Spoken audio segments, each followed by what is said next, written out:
Okay, Sleepy Hollow episode 3, Triumph of Evil. Right, so let's get into this. Episode starts out with Abby in a dream, and she's coming down to the police station. She wants to a doctor wants to interview Crane. Sun's going down. She sees the sand. His eyes are all white, and she sees the Sandman guide, and she wakes up. To Captain Irving calling her, telling her to come down to downtown, basically, because a woman is up on the ledge and wants to commit suicide, and she's demanding to speak with Abby. So Abby rushes up there, and the doctor is from her dream. Doctor, what's her name? Dr. Vega, and she tells Abby that she didn't believe her sister. She did believe her sister, but she didn't say it at the time, and how she had it coming. They all had it coming, and she jumps off the ledge. So, yeah, Abby notices her white eyes before she does. Then, come morning ish time, because I guess it was at dawn, so yeah, early in the morning. So, it's light out, and the medical examiner is wrapping up her body to be taken to the morgue and identified and whatever they do with their bodies.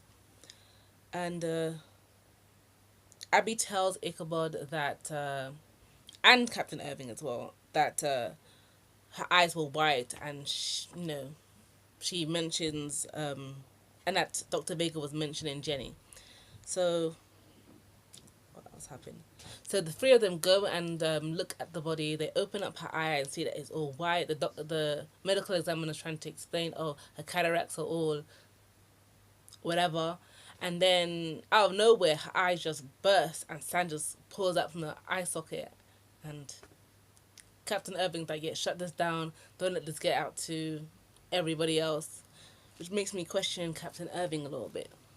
So, after hearing that, after learning that the doctor was involved with her sister and the interviews and stuff, Abby gets the copies of the tapes of the interviews and watches them with Ichabod. Ichabod's struggling, like, is watching, but then he does something with the remote and he's just like, how do I fix it? And yeah, Abby just turns it off. Yeah.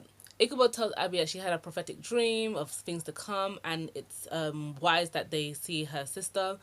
And Abby says that she can't go and see her sister because her sister hates her, and that Jenny was arrested for stealing from a sports store for survival gear because the end was coming.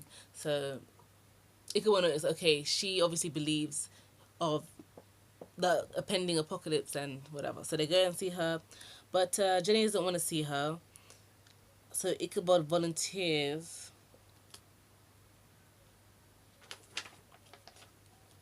Yeah, Ichabod volunteers to go and speak with Jenny. Sorry, and Jenny first asked if Ichabod is Abby's new boyfriend, and Ichabod was like, well, I'm a boy and I'm her friend, but I'm not her boyfriend.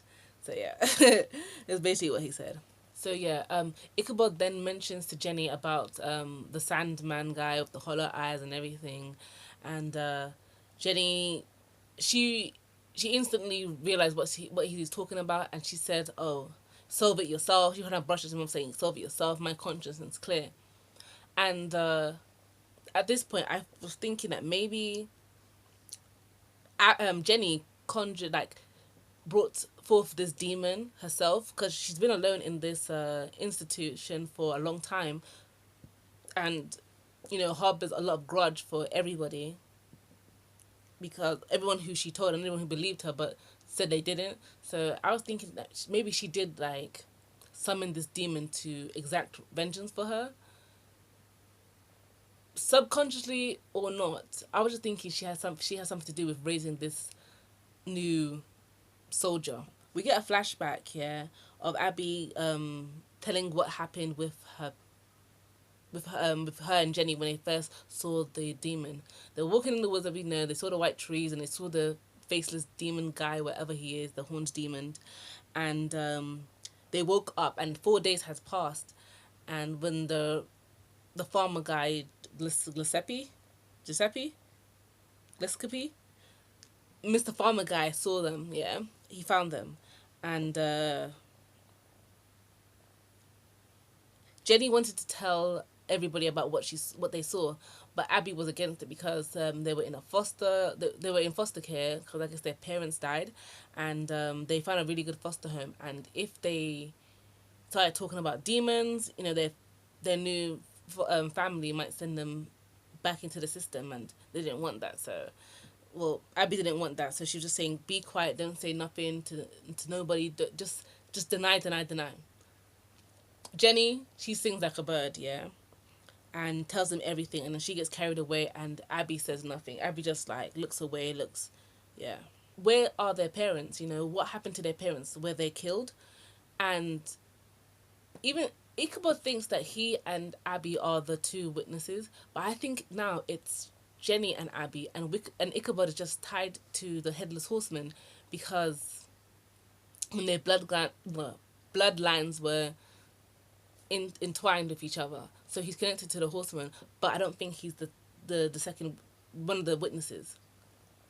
Because if this is my theory, if Abby and Jenny are the witnesses, yeah, and the demon probably foresaw that and killed their parents in the beginning, and yeah, I don't think it's Ichabod. I think it's Jenny. The farmer guy, he's in his house, he's doing his workshop stuff in his house, and he wakes up from his nap and he's walking around, and the Sandman is there in the ready to put his hex in on him, and he's just going around calling his wife's name and she's not answering. And one thing, if someone doesn't answer you the first time, it means they're not there and someone bad is in the house. Good thing he got a gun, because if he just kept on saying, "Honey, is that you? Honey, is that you?" I would have got annoyed, but whatever. So obviously guns don't work on the Sandman, and he does his thing and makes his eyes all white, and now Mr. Farmer guy, he wants to kill himself, and they call, and he asks, and then the police come, he asks to see Abby again. Abby goes inside the house, and he's rambling about stuff, his eyes are all white. He says that he saw he says that, yeah, he saw the demon and everything, but he didn't want to believe it, and he said he didn't see anything, and he didn't want to like lose his hero position as the savior of the girls. He ends up firing at the Sandman that keeps on pairing, and then he tells Abby that she's next, and then he just kills himself. So yeah. Over at the police station, Luke, Abby's ex-boyfriend, is pulling pranks, and just in bad taste. Pranks are just in bad taste. He takes the sign where the headless horseman, the Animal Crossing sign that is now headless, and puts it in Captain Irving's room, office, whatever, yeah. And it's just like, your sheriff just died. He just died.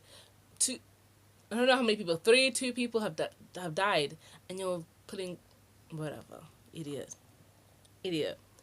And Captain Irving, he might know more than what he's letting on. Like, I don't think he's evil.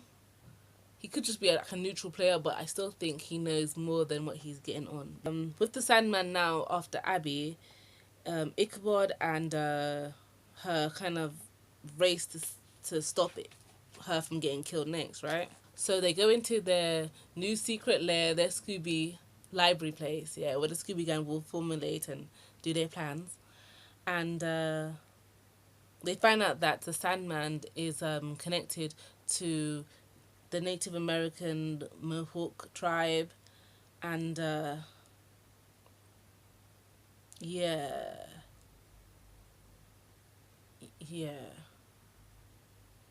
Okay, this part I was kind of like annoyed with this part because I don't know too much. Well, I don't know too much about Native American, cultures and tribes and stuff like that. But so I went on Tumblr to go and see what people who are of that Mohawk tribe, yeah, thought about the episode. Did they get anything right? And they got a lot of stuff wrong. The way how they said the languages were wrong, the cultural, like, ceremonial outfits were wrong. There was a war bonnet, and that's associated with the Plains tribe and not the Mohawk tribe, and they got a lot of mythology just wrong, wrong, wrong, and that's the thing I don't like. It's like if you're going to include mythology from different cultures, you have to try and get it right because you're going to be further misrepresenting those cultures. And I could relate to this because even though I'm not Native American, I'm African, I'm Nigerian.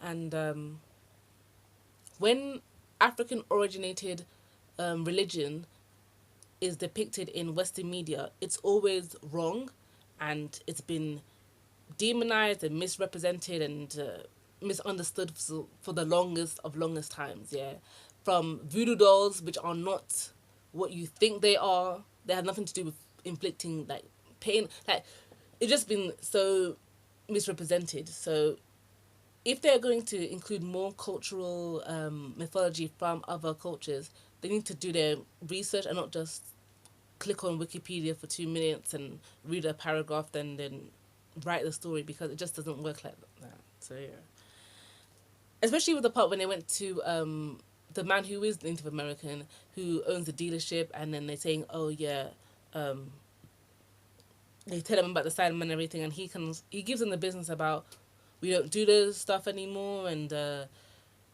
you shouldn't stereotype me and this and then he still has all that stuff all packed away on some, I guess it's supposed to be a reservation area, maybe just his house, I don't know, in his basement or something, but he has all that stuff there.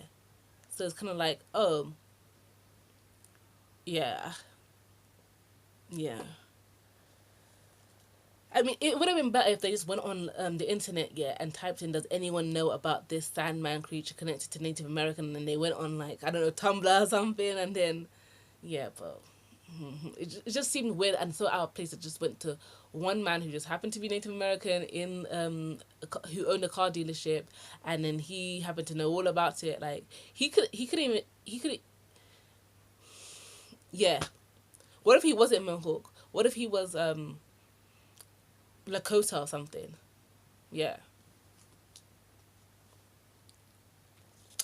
So they go into his place and they drink the tea something, and they go into an induced sleep state, and he warns them that if you die in the dream, you die for real. This is on some Freddy Krueger type shit, so don't don't die in the dream. So Ichabod decides to go in there with Abby, and they fall asleep. What happens next? Yeah, they go in different areas. They're separated somehow. I don't know how, but they are separated.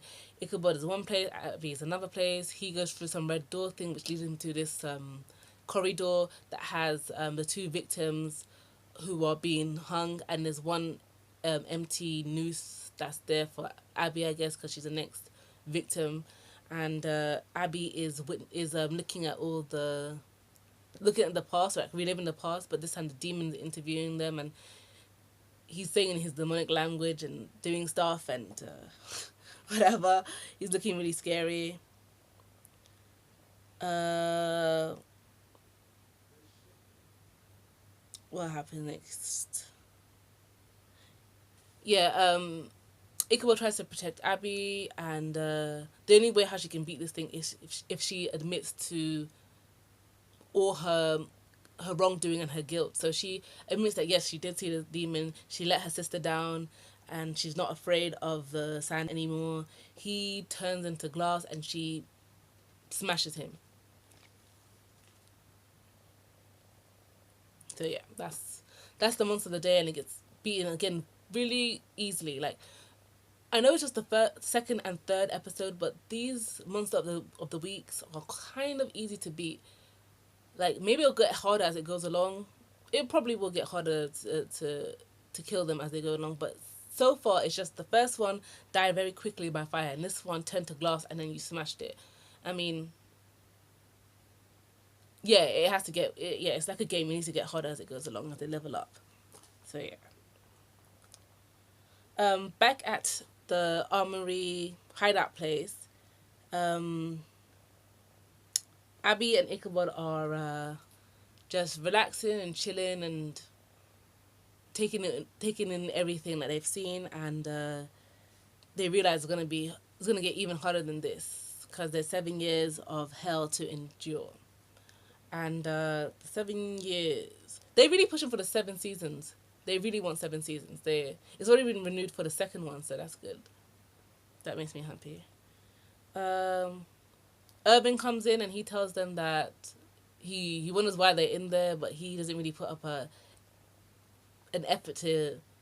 He just seems so blasé about everything right now. I don't know why. Which, like I said, he knows something that we don't know and that they don't know, but he knows.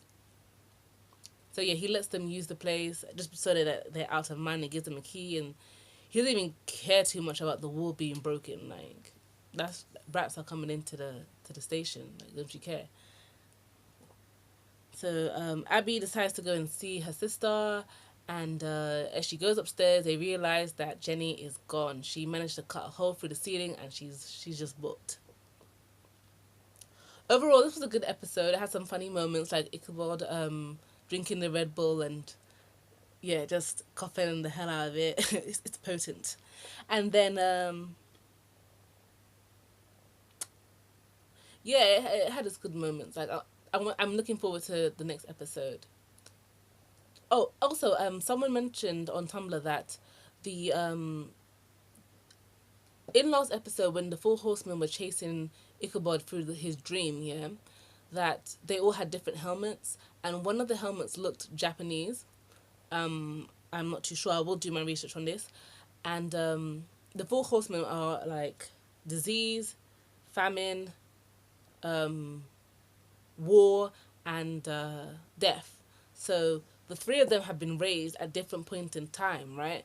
And death came during the Revolutionary War, but he obviously been put on hold because of Ichabod. So the Japanese one could be famine because there was a huge famine in Japan like many years ago, I think. Like, I'll have to do my research on this. That's what I was reading, yeah, because this person seemed to know the history, but I will do some research on it to see if it's like, if it's connected.